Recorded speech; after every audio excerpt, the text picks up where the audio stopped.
I'm not gonna lie, I was not like a, "Woo, I'm gonna wake up at 6 o'clock in the morning" type of person, but you know, when you love something, you just end up doing it. I've gotten Dominican Cowboy, Queens Pitmaster, Brisket King. I mean, I really don't call myself anything. Yeah, I'm a Dominican New York kid that does Texas style barbecue. We went from selling from our backyard to one of the most popular and one of the biggest food festivals, I would have to say maybe in America. It's like first Dominican in New York doing barbecue. I mean, come on now.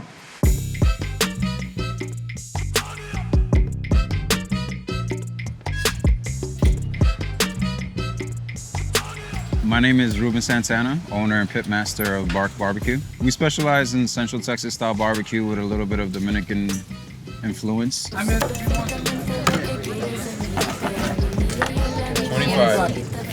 The Dominican influence on my food, I would have to say it has to do a lot with the spices. In Texas, it's really known to be salt, pepper, but we use a little bit more than salt, pepper. We cook on an offset smoker. It's really a long and slow process the way we cook our meats.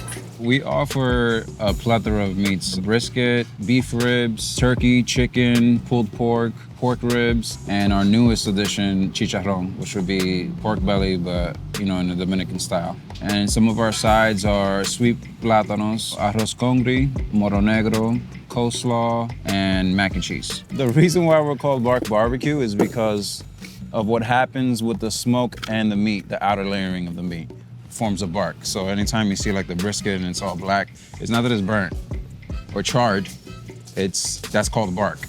The turkey is a really popular item, but I feel like it's slept on too much. Too many people sleep on the turkey. I gotta change that. People are just traumatized from Thanksgiving and deli turkey and stuff like that. But in reality, when you're smoking these meats, it brings out all the flavors, really makes it juicy. I feel like more people need to be turkey people. These are our boneless turkey breast. Central Texas style barbecue is really salt, pepper based, but I think I'd get crucified if I gave anybody here in New York just salt, pepper on their meat. Not that it'll be bland or anything, but New York is like a hotbed for so many like different flavors and cultural food and stuff like that. So it'll be a disservice if I didn't really add my little touch of Dominicanness to it. Yeah. I'm gonna use a little bit of oregano, imported oregano from DR, the best oregano. Some cumin, a little bit of chili powder. The majority of the flavor is gonna come from the smoke, but nonetheless, I like to create layers of flavor. We bring up the temperatures to a point where it forms like an outer crust on the turkey, and you have like these nice spices when you bite into it on the outside. It's all about the bark. These are gonna smoke for about 3.5 hours. When the turkeys are ready, I pull them out and I wrap them in some unsalted butter. A lot of people, when they have the turkey, or when I force them to have the turkey, I'm lying, I give them samples. They're like, wow, I wasn't expecting this to taste like this. Everything is self-taught, to be honest, but I watched a lot of videos on YouTube, and after a point, I reached out to a lot of like pit masters out there in Texas, and they gave me a lot of tips. There was a point where I had to stop watching YouTube, because I had to figure out my own way of doing it.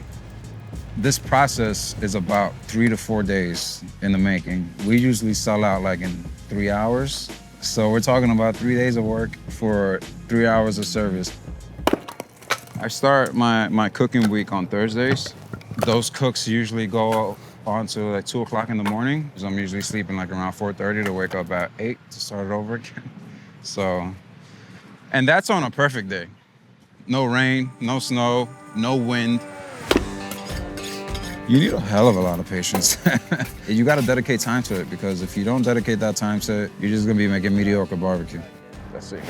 So we're already losing daylight right now. These are usually how the days go. I'm here when the sun's out to when it goes down, and it's pitch black out here. Right now we're about to load up all the Cambros and the warmers to head out to the market. Every weekend, we're currently at Smorgasburg. We service at Smorgasburg on Saturdays, at Williamsburg, and Sundays, Prospect Park.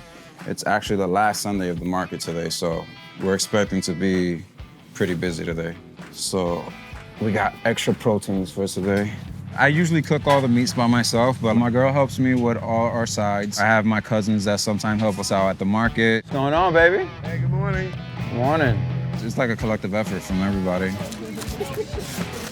So today for the sides, we got our plátano maduros, really a customer favorite. The maduros recipe is really about having a keen eye to know which maduros you're grabbing, to be honest with you. You gotta know when they're ripe enough. So if you don't know how to pick maduros or plátanos, you ain't Dominican.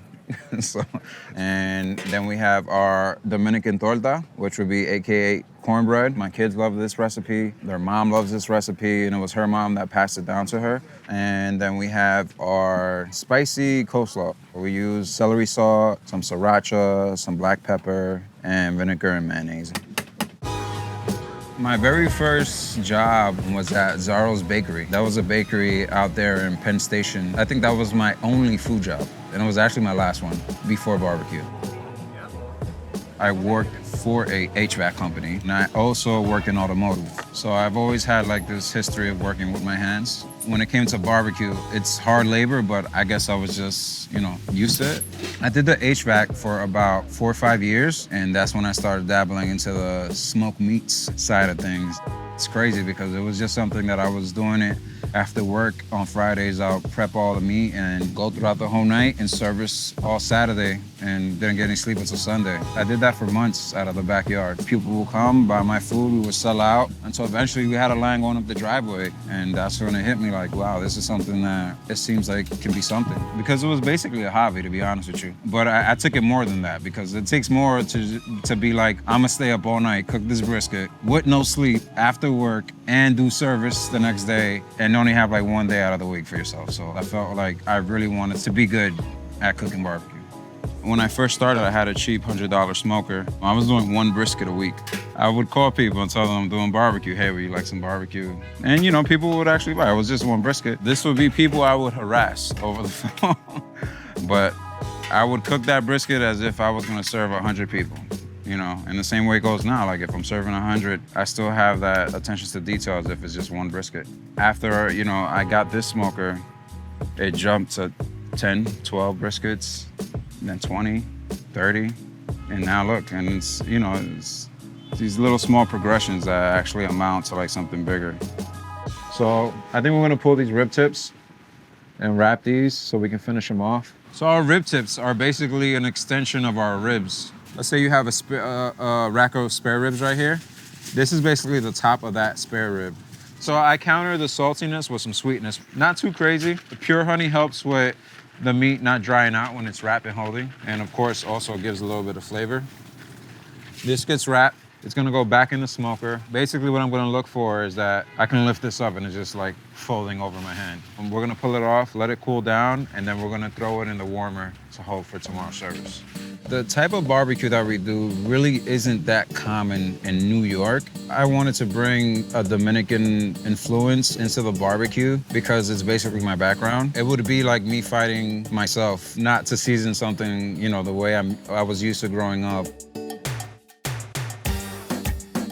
I was actually born in Uptown in DR 2.0, Washington Heights, but I was raised the majority in Queens, in Southside Jamaica, Queens. I was raised in a house full of women only. My grandmother had custody of us. I had aunts, cousins, and they all used to just throw down in the kitchen, all the holidays and all that stuff. My childhood, it was just like any other childhood of minority raised in the inner city. Wasn't that great in school. Gave my grandmother a lot of trouble. When I was 19, I was arrested for a firearm, set up for a firearm, and I was incarcerated in Rikers Island. That was a tough time. Being in the jail system is something really common in our family, so it seems like I was just continuing the chain, basically. In there is when I made the choice to improve myself and wanted to break that chain in my family, and I came out there a better person. I learned about who I am, that I'm not a follower, that I want to be a leader, and I do have the traits to be a leader. The rib tips. I actually saw a guy walking and said, oh my God, that meat looks good. And so I was like, she's like, it's probably this guy. So then we came over here. So we got a mixture of the lean and the moist brisket. I ordered a pound of brisket. It's delicious. It's super juicy. I try to come almost every weekend. I live in Manhattan actually, so I've been commuting either to Williamsburg or to Prospect Park just for these guys. Ruben's great, just great people, great food, great hospitality. No, I don't consider myself famous. Not at all. You know, I didn't go to no culinary school, so to have people making lines for us, so it's beautiful. I've had a rough upbringing. It's been a tough path, but I feel like it's not what defines me, it's what's made me, and I wouldn't have it any other way.